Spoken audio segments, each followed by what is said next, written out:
Welcome, everyone. I'm Brooke Lovelace, Executive Director of the Iowa Developmental Disabilities Council. Happy Friday and happy first day of summer. Hopefully everybody's surviving the storms that came through.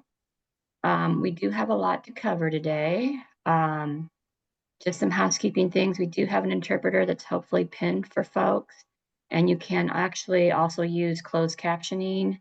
If you hit on those three little dots that say more, you should be able to find the closed captioning there.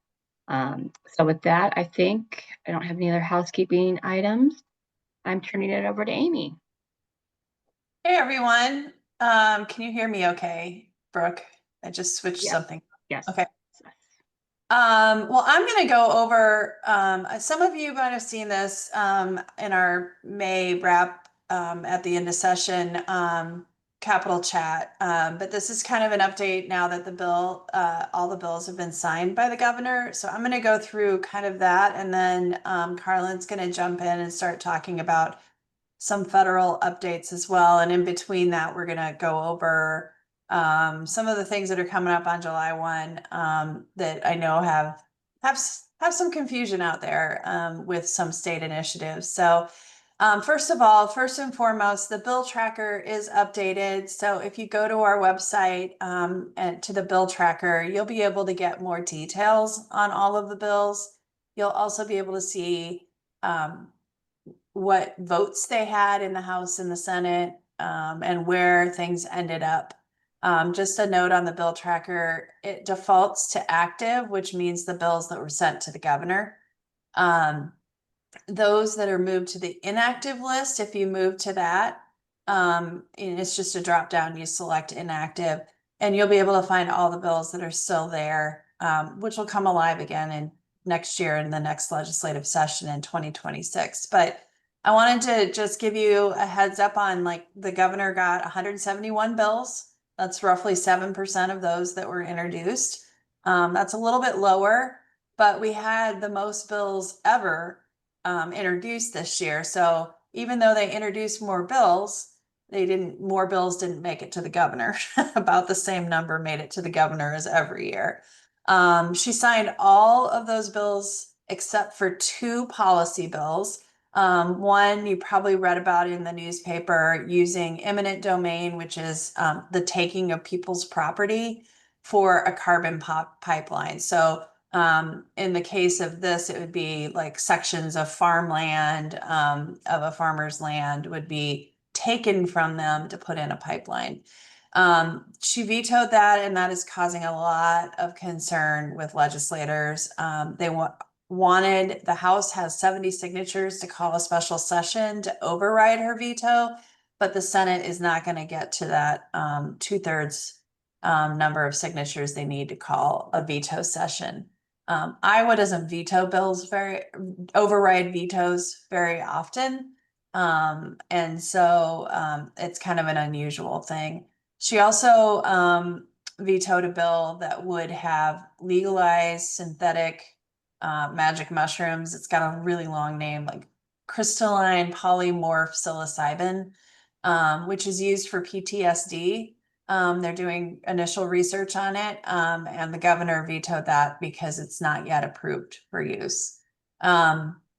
She also signed all the budget bills except for one section in the education bill that would have given UNI students that are from border states the opportunity to get our in-state tuition rather than paying the higher rate.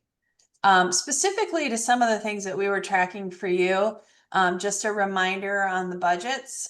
We did see an increase in Medicaid, and specifically $3 million for home and community-based services that are intermittent. So rehabilitation, employment, respite, and supported community living, which is what that SCL is.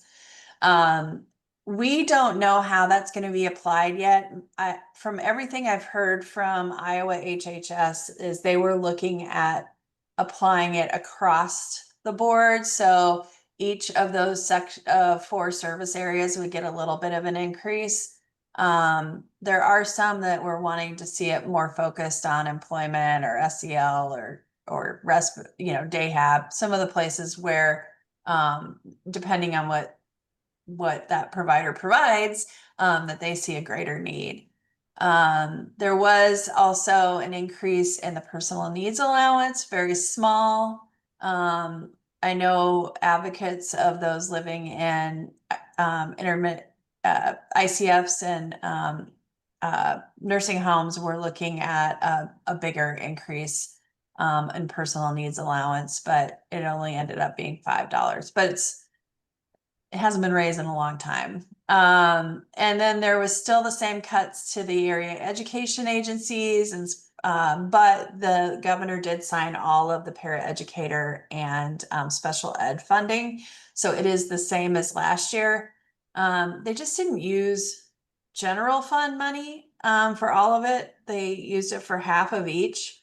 So it's not going to really be built into the budget at that level next year. So we'll have to again watch that to make sure they come up with the full amount. No increase in vocational rehabilitation. We tried to talk about getting an increase there, but that did not happen. So that was just, I know we covered that on our last capital chat.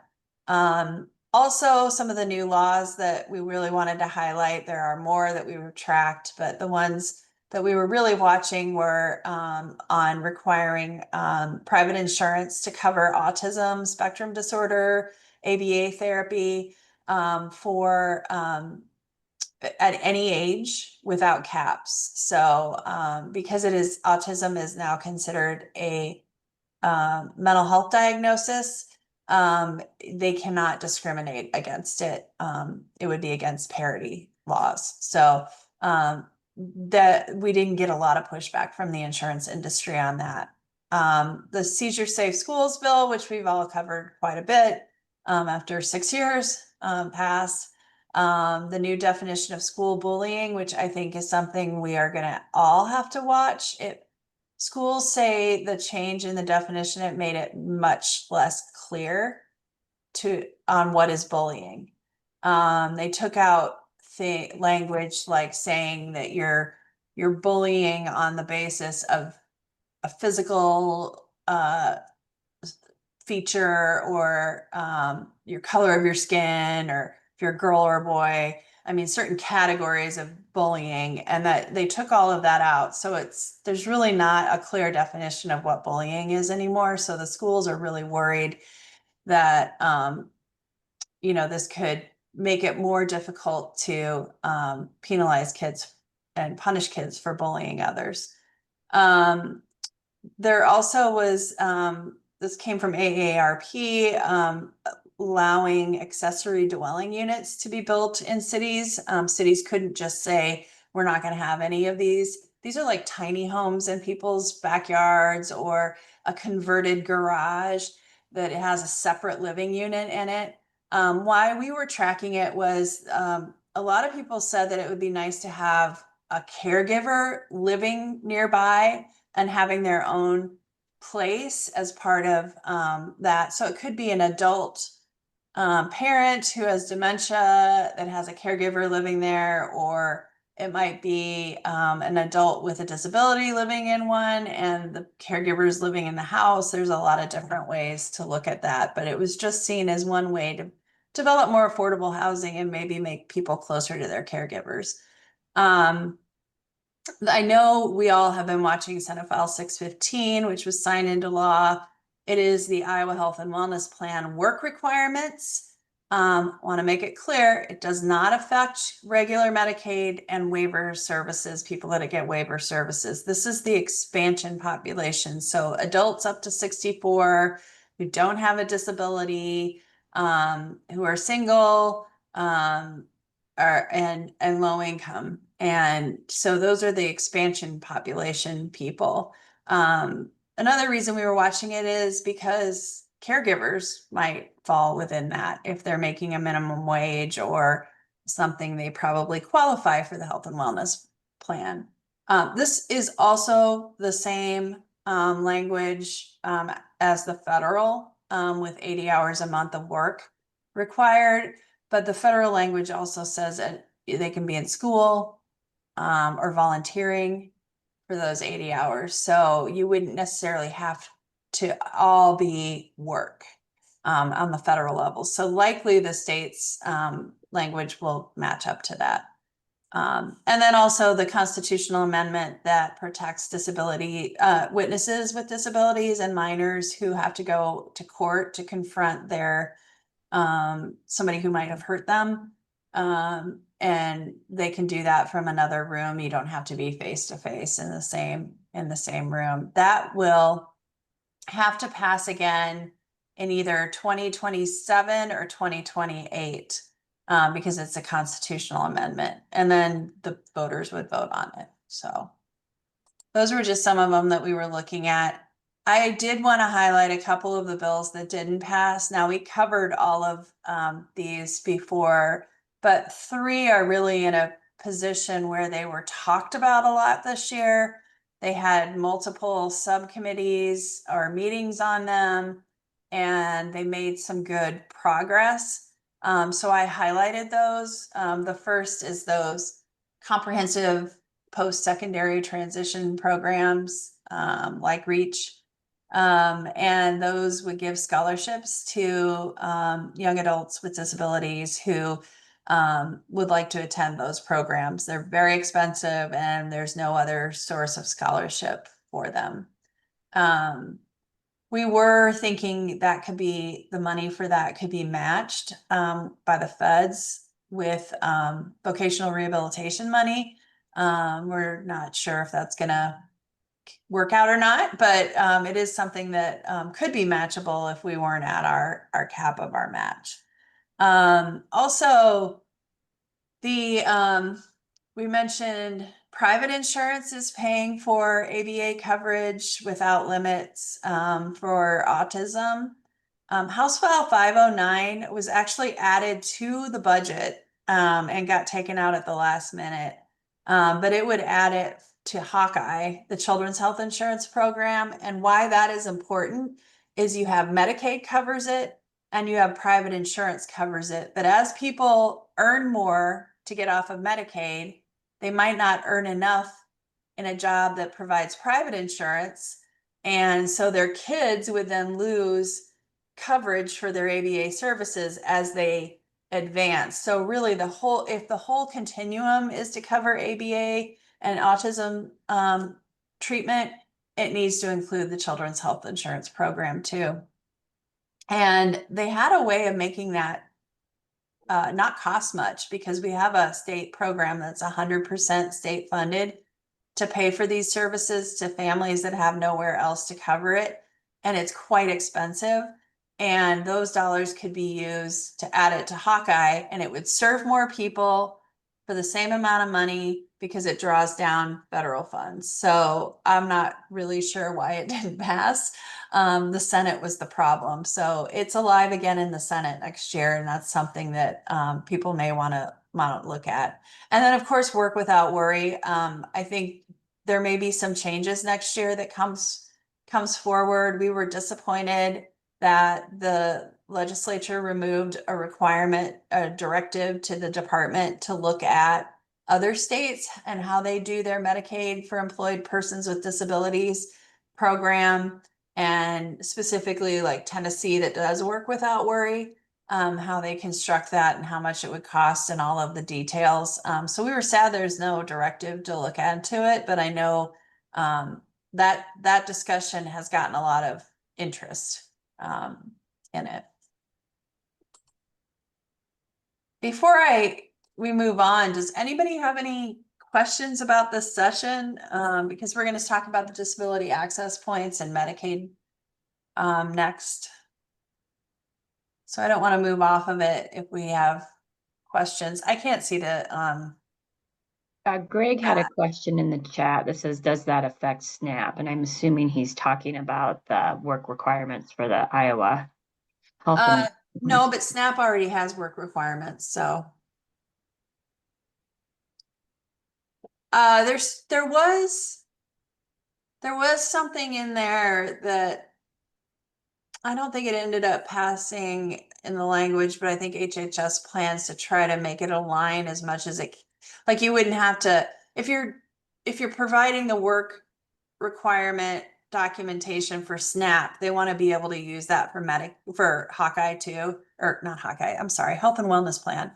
And so there was some talk about streamlining it. Like if you already have to produce documentation for one program, you shouldn't have to produce it a second time. That first time, it should be just one submission for all of those. And since they're all under HHS, they can make that happen. So if you're already reporting, I think they're trying to streamline it so you don't have to report twice.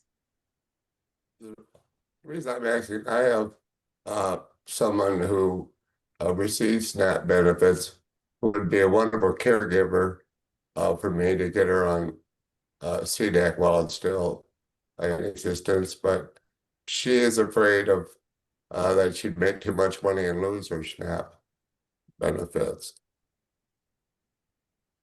How can she check on the ability, the restrictions and requirements for that? Does she have a case manager, like somebody with, I mean, the SNAP, I'm not as familiar with SNAP as I am with some of the other programs, but I think just knowing how much she's able to make. But then also SNAP benefits aren't huge. So, I mean, that's going to be an individual calculation to determine if she gets $50 in SNAP, but makes $100 more. I mean, I'm sorry to throw a subject in here that was pertinent that's a to what good we were question. talking about. It came up this morning and I'm never one to fail to latch on to even something that looks like an opportunity to get an answer, get a question answered. Thank you. Yeah, I don't know if Carlin or Brooke know a better answer to that, but yeah, for sure. That's a good question. I know for some people that SNAP benefit's pretty small every month. So, It's a yeah. significant amount of money. Oh, It is a pretty significant amount of money, like oh, $500. oh, yeah, All that's right. different. Greg, I'll I'd be check. happy to I'll check. look into that with you, maybe offline. Would that be good? That'd be great. Yeah, maybe we can just chat through email or phone call. Sounds good. Okay. Yeah, Thanks, and Brooke. Brooke knows way more about CDAC than I do, so. Other questions? That was a good one. Let's play Stump Amy. Yeah, Greg always likes to do that, so he stumps me on a lot of stuff too when he's in meetings. So thanks, Greg, for always keeping us on our toes. Yeah, I think that's a compliment. I'm not sure, but I think it is. it is. Your brain's working all the angles there. All right, well, I will go on, but we can come back to questions about the session. Next year's going to be a zoo because there will be a legislative, there's some leadership races going on. Everybody seems to be running for a higher office, like president or not president, governor or Congress. I mean, people are shuffling around. So, and then this carbon pipeline, I just want to make a note that while it doesn't apply to all, like what we watch, it might apply to you individually or personally if you live in an area where they're trying to take that land. And it's usually government can do that for like a road, but this is a private pipeline, so it's a little bit different. But that has got people really angry. Like the Ways and Means chair in the House has basically said the governor's going to get zero next year of what she asked for. And he's one of the people they're talking about as a new majority leader. So I think it's going to be a lot, there's going to be a lot of tension next year. So I think the more work people can do over the summer, the better it is to keep attention on these issues because they could quickly sort of get cast aside next year with some of the bigger discussions going on. I see there's some more things in the chat. I didn't. Who is that for? Anne asked, who is that for majority leader? We've heard that Bobby Kaufman, who's over in Cedar County, has the votes to be majority leader. And we've heard Representative Matt Winchittle, who's from Harrison County, is considering a run for Congress. So he would leave being majority leader to run for Congress in the first district. So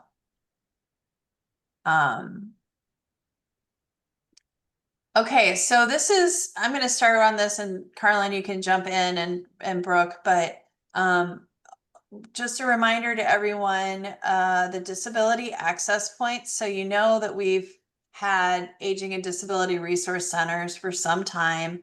They've been in area agencies on aging.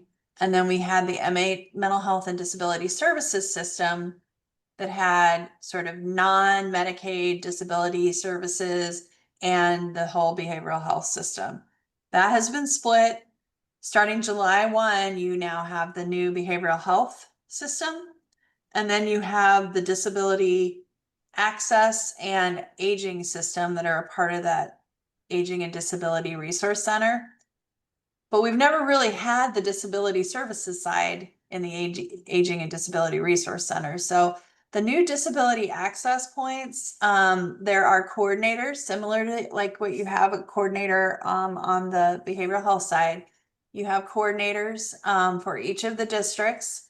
Some of them cover multiple districts. So there's 4 contracts to work with the disability services system.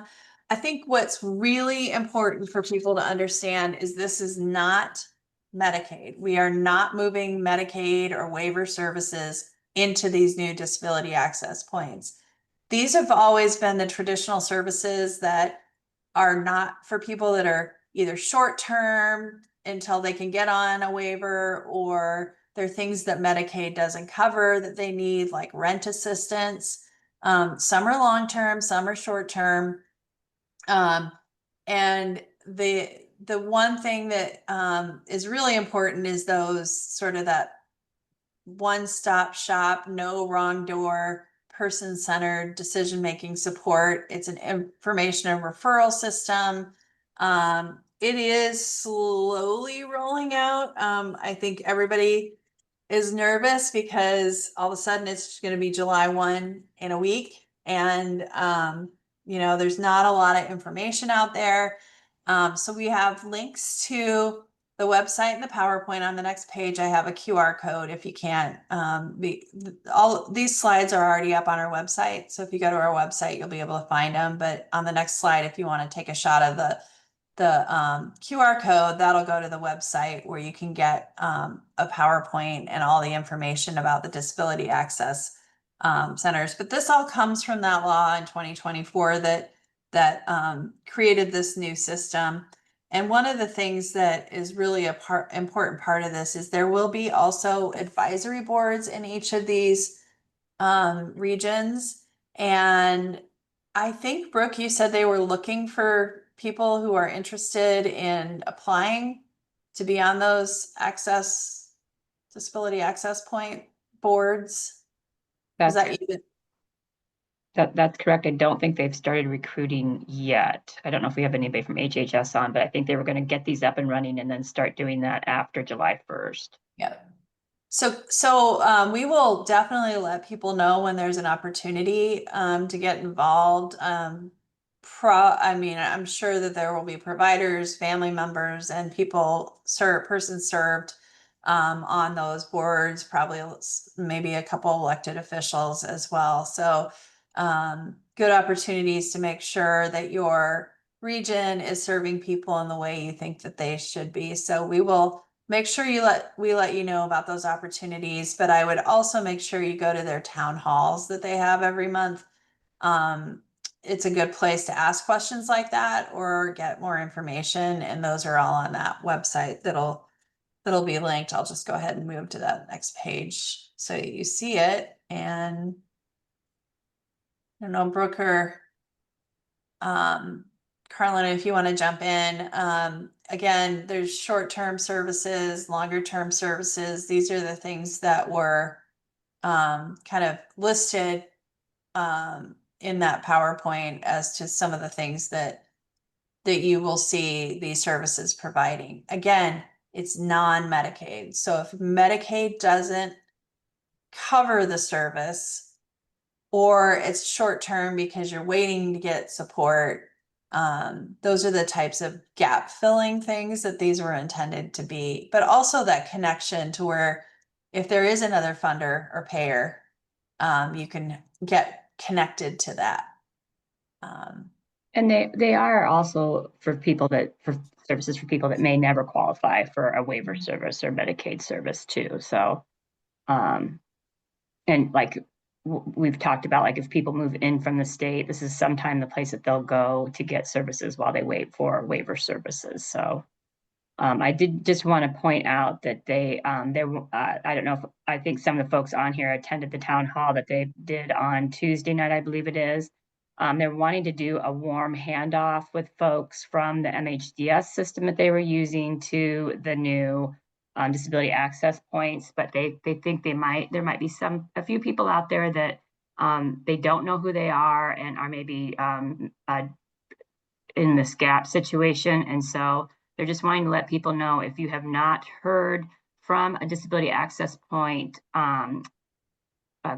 internal coordination person, kind of like a case manager, you should have by now. And so there's a form I'm going to put into the chat for folks to go to. So if you are receiving these services from MHDS or from the traditional region now, and you have not heard from a care coordinator from the disability access points, you should have. So you can fill out this form and let HHS know that you have not been contacted. And we keep stressing, this is not for Medicaid services, just if you're receiving those regional type of services. Yes. So neither this nor the work requirements affect the waiver and traditional Medicaid services. So I know some of the messaging on work requirements is Medicaid work requirements, and that's not, trying to be clear on that. I'm going to move over to just some of the other Medicaid issues. So, I have heard many legislators ask providers and lobbyists, what's up with the home initiative? Are we still on track to begin July 1 of 2026? And we keep hearing yes, but it's been kind of quiet. And for those that will remember, home initiative is going to merge all of those waivers together. So you're not applying for multiple waivers. There is a cost, and I think it's a pretty big cost attached to that.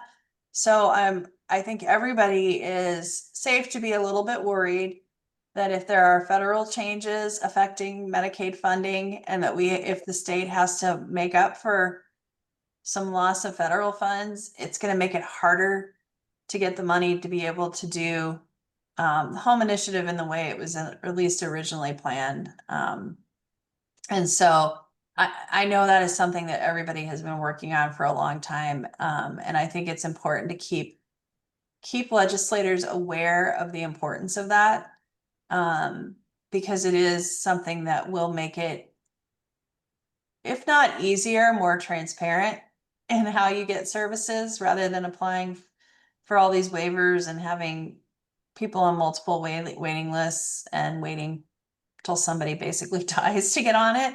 So that's, I think, something that legislators have continued to ask about. We'll continue to want to watch the health and wellness plan work requirement implementation to make sure that it's as easy as possible to provide the documentation for the work, and that it includes proper exemptions, that there's a process to get an exemption, and what that process is.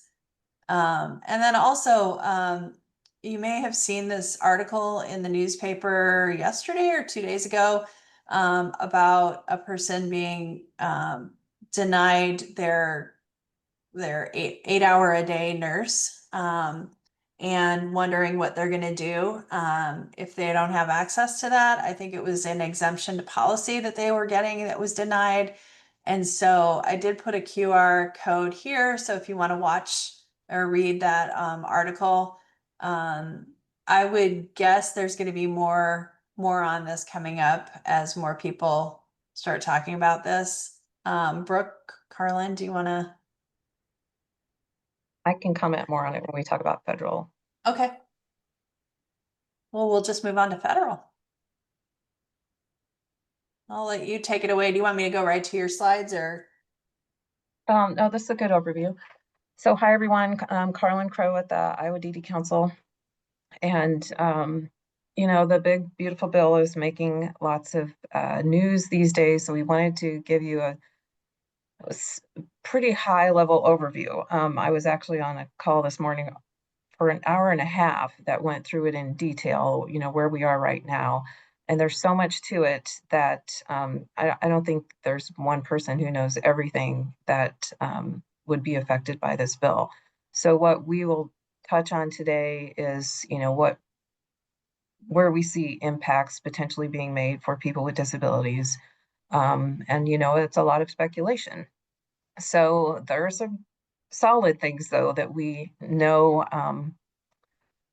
or have been proposed that could affect not just Medicaid, but other ways that we as a country, using the federal government and state resources, serve people with disabilities in the United States. And many of these are through organizations that are set up to protect rights, to help people advocate and help people find the resources that they need to thrive with disabilities.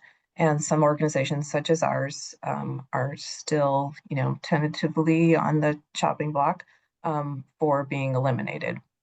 And every day we get different news, good news, bad news, it's in, it's out, you're up, you're down. So a lot of things are still in flux. But certain organizations such as Disability Rights Iowa could have a bigger impact. Organizations such as the USAID out of the University of Iowa that's funds research and helps the medical community and people with disabilities understand what they can advocate for and where they can get services are completely on the chopping block. So this is again, you know, it's part of this bill, but then the president has also come out with his budget, which some things are a little bit different. So it's a lot to try and take in and understand.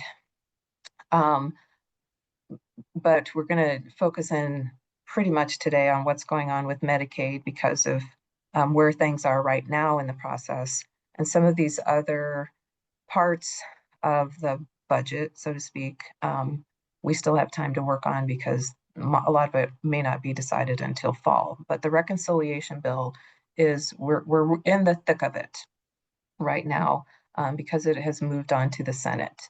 And because of the way Congress is handling budgeting right now, which we're not going through a traditional budgeting process, where they have used the reconciliation process to pass a budget. It's not going through the normal ways that a budget would be considered and processed. That being when so much is at stake and so much is being proposed, you usually have hearings, you usually have more information coming out on specific implications of legislation. There's more people who are involved in the process. And a lot of what's going on right now is happening behind closed doors, and we're not getting a lot of the details. And that's what makes our jobs harder because we're trying to explain what could happen and we don't really know because we're getting big numbers and big picture things. So if we could move on to the next slide, we'll go into a little more detail of where things are at. Amy, click time. Thank you. So one of the big things about the big, beautiful bill, so it is called, is that nobody knows what's in it. If you know everything that's in this bill, please raise your hand because I'm going to call on you on this call. And what some research that came out this week is that at least 2/3 or 70, somebody said 75% of the population, but it's 2/3 or higher don't know anything about it. And the rest of us know a little bit about it. So I would even be surprised if the 23% of adults who say they know something about it may only know one thing about it. And there's probably parts of it that are good. I wish I knew every part of it that was good. And a lot of what we're hearing coming out of our members of Congress right now who support it are those things that they believe are good about this bill. Unfortunately, we see a lot of things that are red flags and could have some serious implications for people with disabilities. And those are the things that we're trying to highlight so that basically members of Congress are aware of what could happen if it passes as is. So this is, it seems like we've been talking about this for a long, long time. It's just that there's so much to take in. It really has been moving through a process pretty quickly, more quickly again than a regular budgeting process would go through. So the bill has passed out of the House, moved on to the Senate, and right now the Senate is in the process of marking up the legislative policy part of the bill. So we have these big numbers that we're trying to deal with and figure out where the details are. But even congressional committees in the Senate don't have their details of what each Senate committee is going to be dealing with. So it could be as early as next week that something could be coming out of the Senate. That's their goal. And so the timing right now is really key for targeting our senators and making sure that they're understanding what the implications could be for especially Iowans with disabilities. And right now, because yesterday was a federal holiday, our senators are back in Iowa. So you may see some opportunities to make public comment or to catch them while they're in the state. And timing would be perfect for that because again, they're trying to kind of get this all wrapped up before the 4th of July. But for many of us, it just seems like that is a pipe dream. So if it does pass out of the Senate, it's going to be different than the House version, and the House and Senate are going to have to come back together and compromise on things. And that is one thing that is actually happening that is a good thing, is that nobody's really happy with this bill. Everybody's got something they don't like about it. And that's holding up the process, even though it seems like we're moving very quickly. And because of that, we have more time. We have more time to educate. We have more time to look at it. We have more time to look at all the implications. Because what we hear is that the cuts to Medicaid are all about waste, fraud, and abuse, right? It's not going to cut people off of Medicaid who need to be on Medicaid. It's not touching Medicare. It's not going to take healthcare away from people who need it. Yet, when you look in the details, there's no other way that you can make those large of a cuts in specifically in Medicaid without people coming off of Medicaid.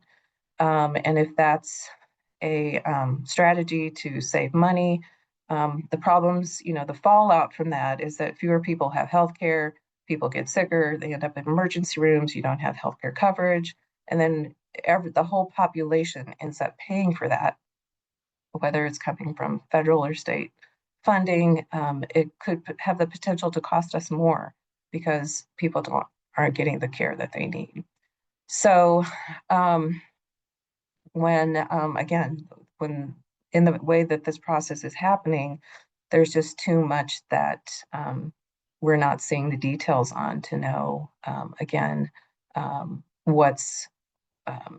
what the implications can be. And so that makes it hard for us to educate our members of Congress about what those can be. But we're coming to that. We have some ideas for messaging. So on to the next slide. We knew the House bill was bad, so we started talking to our senators, and some of them have concerns, but now what they're putting together is actually worse.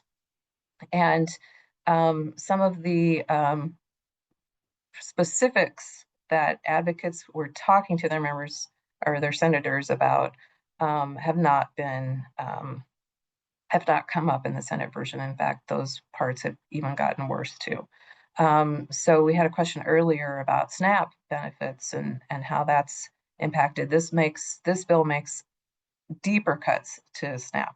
It makes deeper cuts to Medicaid in the way that requirements such as work requirements and other paperwork requirements are going to be more intense. So it creates a lot of administrative work. And we all know when there's extra paperwork, extra things to fill out, sometimes it doesn't get done and people will lose their coverage. And then just the overall, concept of the fact that fewer people having the health insurance they need is going to cost all of us more over time, because it means more people don't have access to services. They may not have access to healthcare because if the cuts are made as they're proposed in Medicaid, it's going to affect healthcare centers, hospitals, especially in rural areas that rely on Medicaid members who are using their services and get those services in a rural setting. And that means we could all lose access to health services because of cuts that are made in a specific area. And it's not just Medicaid that's cut. There's implications for how this would affect Medicare, people who are covered by Medicare, even people with disabilities, and also those who are on an ACA, Affordable Care Act plan, because of the way, again, the requirements are put together. So what it seems like is that, we keep talking about it, we keep telling our stories, using our voice, and it seems like nobody is listening. And this is what's getting so frustrating, that we can't figure out what's going to make a difference. And some of the so-called ramifications that we've talked about from Medicaid cuts, not just affecting people with disabilities, but it's going to affect rural healthcare in the long run, and how that affects a state's economy is, where we're kind of also, trying to focus on too. The less funding that's coming from the federal government to the states for Medicaid or for healthcare in general means less money to the state of Iowa. That means the legislature in the state of Iowa is going to have to decide what services or other, what can be provided based on the budget that we have. And it's already what we see and hear from, especially from some Medicaid members, is that they're not getting the services that they need now. So whether people are moving off of Medicaid because they're not going to be eligible based on these new requirements, people that are on Medicaid who are those who are eligible could lose services because the amount of funding being cut is so great. So I think the next bill talks a little bit more about some of the cuts. So basically, the savings is coming from fewer people being on Medicaid and SNAP also.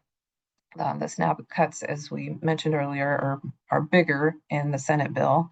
And because there's more administrative costs, more red tape that people have to go through, and the implementation around that. And as you know, Iowa has been preparing for work requirements, and a lot of people support work requirements, and it's not a bad concept. It's just the administrative requirements around work requirements and the rules that could be set up for how people stay eligible. For example, it's 80 hours a week or 80 hours a month that is required, and it's work or community service. Community service hasn't been defined. What does that mean? And if you miss an hour and it's 79 hours in 1 month, do you automatically lose your coverage? And if not, what does it mean? How do you, all of this administrative work around these new requirements is going to take time and money to implement. And some people believe that that could be invested in different ways to make sure that we're keeping people who need the coverage to have it available, who need health care through Medicaid to have it available, and find some other ways that people could have access to employment at the same time. So one of the ways that we're, suggesting that we keep talking about maybe some of the ugly parts of the big, beautiful bill is to keep telling real stories. And the story that Amy mentioned earlier about the family who's worried about losing their nurse on a daily basis, who comes to help their son stay in their home and stay living in their home rather than going to a nursing home or an intermediate care facility. The whole concept behind home and community-based services and allowing people to live in their community with that kind of support is to keep them living where they want to be living and to have that choice and option and to do it in an efficient and economical way. And that's what HCBS services do right now. Moving someone like Tony to a nursing home is going to cost the state more. It's going to cost the federal government more. And those facilities are going away. Medicaid would have to pick up a bigger portion of his costs if he has to move into a nursing home. So, this is where the stories that we've been trying to share with our members of Congress that, people in Iowa right now are not getting the services that they need to be able to stay in their home to the best of their ability. And if these cuts come down through this reconciliation bill, it's just going to get worse. And it looks like what we're trying to do is move people into facilities instead of allowing them to stay in their homes. So sharing a story like this, even if it's not your own, just shows what's going on in Iowa. This is not Tony's story here that was shared a couple days ago, is taking Facebook by storm. I can account for that. I've seen it in multiple places. So people are sharing this as an example of this is what's going on in Iowa now. To this one family, it's not the only person who's experiencing this. And if this is happening now, what's going to happen after these other potential impacts are made? We've also had an Iowan who was able to go to DC, to Capitol Hill, and testify. That was Nancy Baker Curtis. And her son Charlie testified at a Senate hearing on last week. And she talked specifically about their needs as a family and how Charlie's life has been enhanced and how he has progressed in his ability to walk, his ability to communicate, his ability to thrive and live in his home and go to school because of Medicaid. Because they have private insurance, but their private insurance doesn't cover what Charlie needs. And because Medicaid does, he is able to make milestone achievements in his health and his ability to adapt and thrive in his community. So there's another story that we can share because we know that Charlie's not the only one who is affected, and we're all have been telling our own stories. And it's not, we can share these stories as Iowans and how Iowans are being impacted and affected. And it was great to be able to see an Iowan be able to testify on behalf of herself and Nancy was very passionate about talking about Charlie and saying that because he can't speak, she's here to speak for him. And I think that's the way that a lot of us also can be for the disability community. We have our own stories to share, but we need to be sharing all of these stories about how Medicaid impacts Iowans now and what we could be facing if more cuts are made.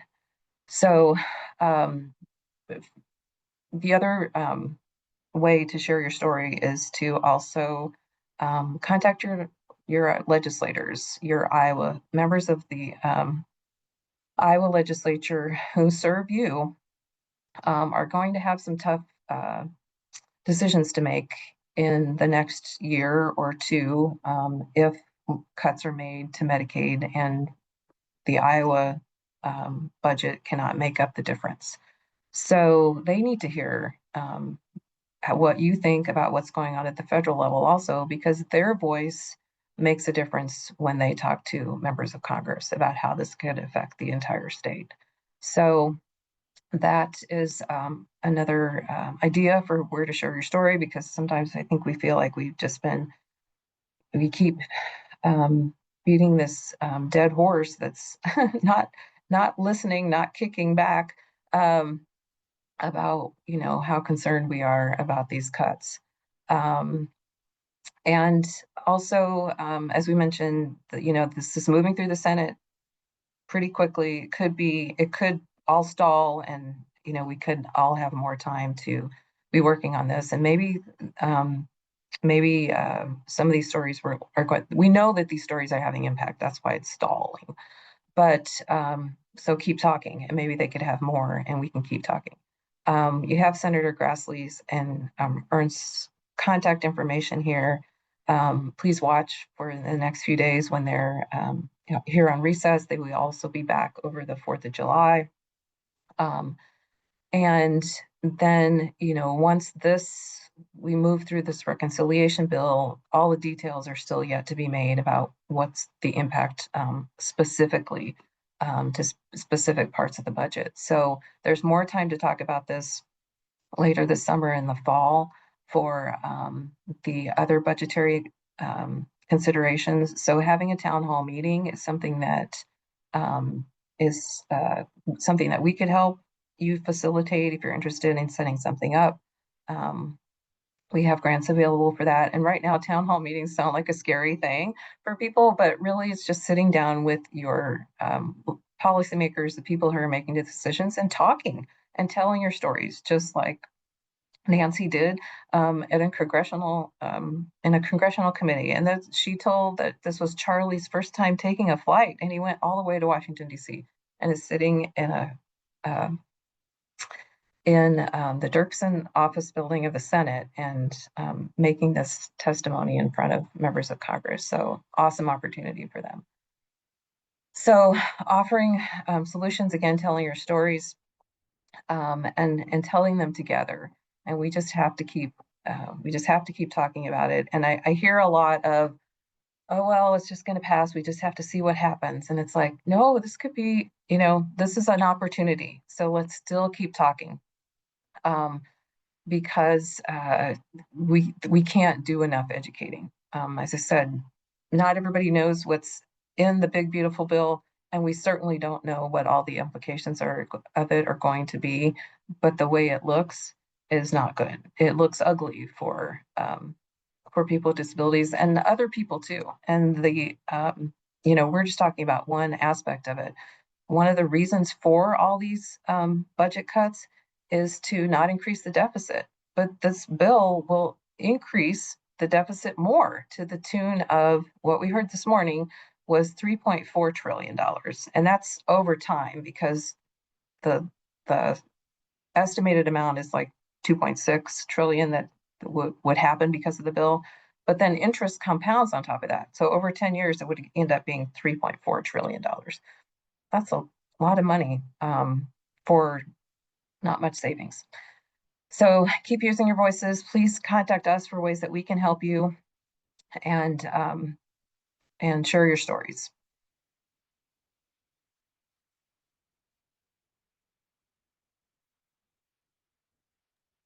Well, I think that's all we had. Do we have questions about all of the stuff that Carlin covered on the federal side? Got about 6 minutes left.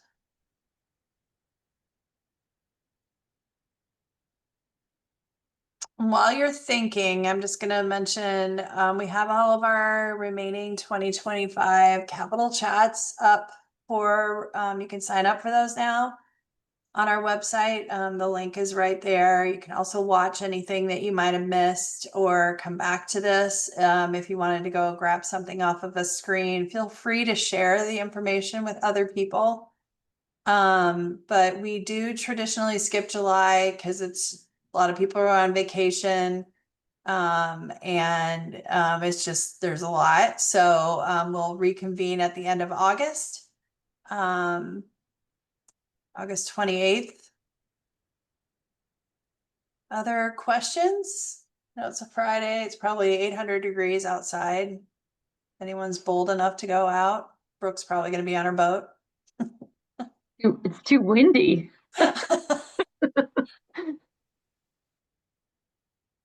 Um,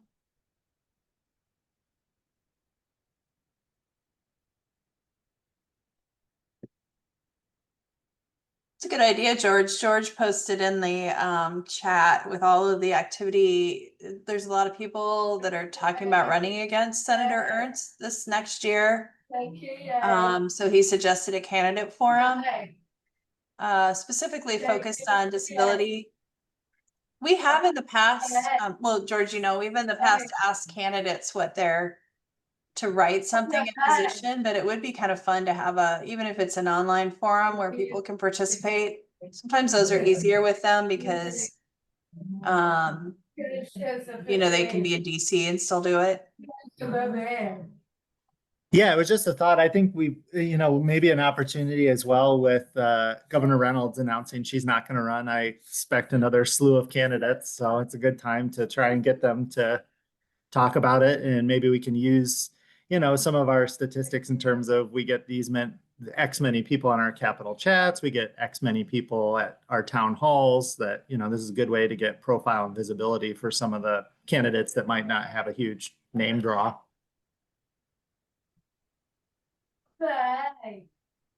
Yes. Yeah, we know like US Representative Congressman Veenstra is going to run for governor. And we know that current Iowa Senator Zach Walz is going to run against Senator Ernst. There's a local Des Moines City school board member, or she's city council now. Jackie Norris is thinking about running. There's another. There's a guy, Nathan Sage. I think he's Marshalltown, maybe. Nathan That's announced. Sage. I'm And waiting for Carlin to announce.